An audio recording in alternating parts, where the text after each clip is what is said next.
You drive down the streets or the roads going out to the outer villages, and every 10, 15, 20 kilometers you're going to see an old abandoned building with an NGO or a charitable organization's name on it, and it's abandoned, nobody's there. That's what most of the people see, and that's why trust level is really kind of low, actually.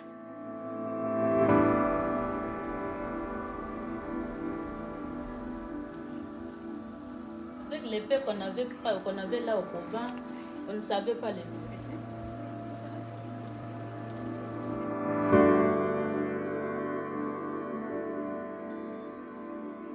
I always worry about charities that come and go or are always struggling to raise money year after year after year. How can it be sustainable? And how can it potentially grow?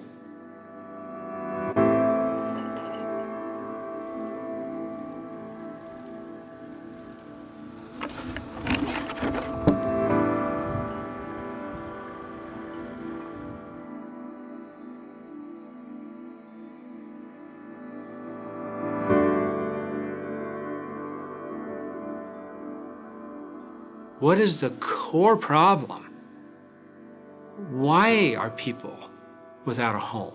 Why are people without a school? I submit to the world that it's not because we can't go build schools, it's because these people don't have a job. They don't have a work.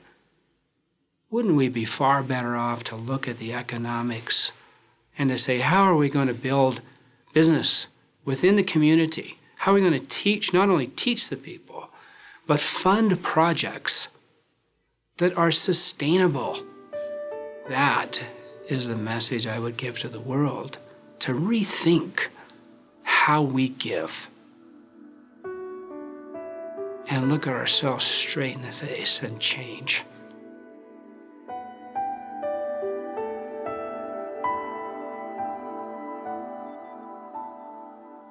So what makes TIFIE different? We go in with the idea that we don't even take on a project unless we can see a model or a roadmap to where that project can be self-sustaining. So what we do is we go in and we set up businesses in developing nations that provide a service, a true market need in that area. We then employ local people, train them with business skills. We then focus on making these business profitable because A, we want to continue to employ these people that are there, but B, the other aspect of TIFIE is we take profits from these businesses to fund humanitarian projects that are going on in that area. So we get rid of the love 'em and leave 'em syndrome. We get rid of the donor fatigue syndrome because we're creating the donor. We're creating the sustainability. For example, our first major business that we started in Congo was actually a trucking business. That trucking business now is fully 100% sustainable on its own. Makes a profit, hires about 50 people as of today, and it's growing. At every step we take, the vision grows. I'm lucky to work with very skilled people and people who have been very available. So I'm proposing projects in order to enlarge our sphere of action. The idea is to compete with big companies here. I think that if we reach this goal, it will be a great thing for the Congolese and for us also.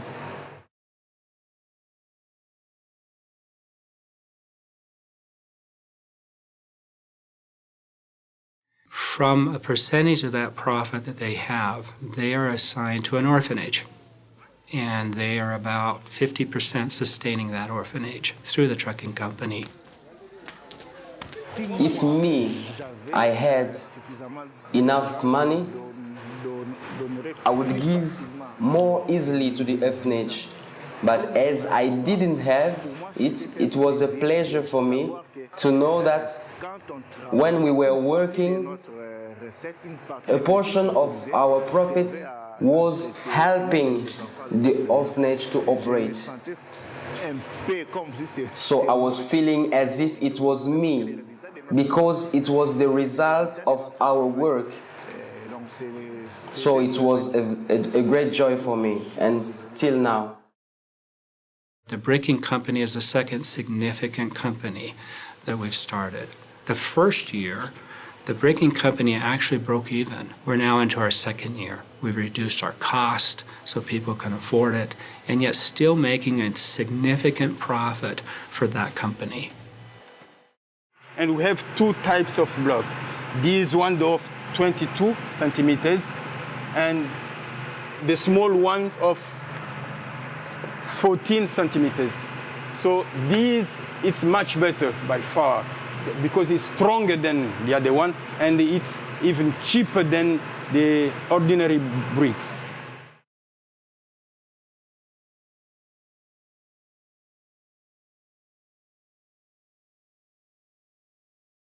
From the very beginning, the brick company, or what we're going to be calling construction, is assigned to education. TIFIE is teaching me a lot in terms of how to be able to sustain myself, to help also other people.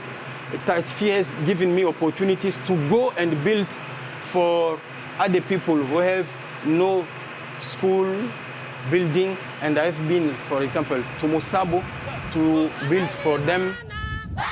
Here's a miracle in Musabo. Not only did we create the school there, but as the company grew, then they were able to take their excess bricks and build school number 2.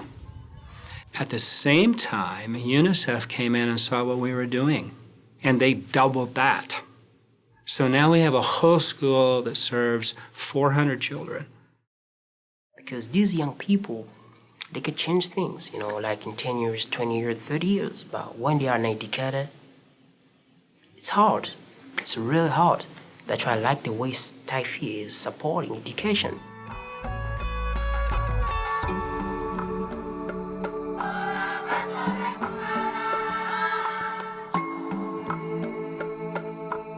And so results, again, I go back to what our employees are doing. They're creating a better community out where they're working. I must be the change I wish to see in the world. I must be the change I wish to see in Africa. I must be the change I wish to see in my country, dear Congo, of course. I must be the change I wish to see in my family. I must be the change I wish to see in my life. I am the change. You are the change. He is the change. She is the change. We are the change. So together we can change things, and together we can make it different. The model works. I've lived it, I've seen it.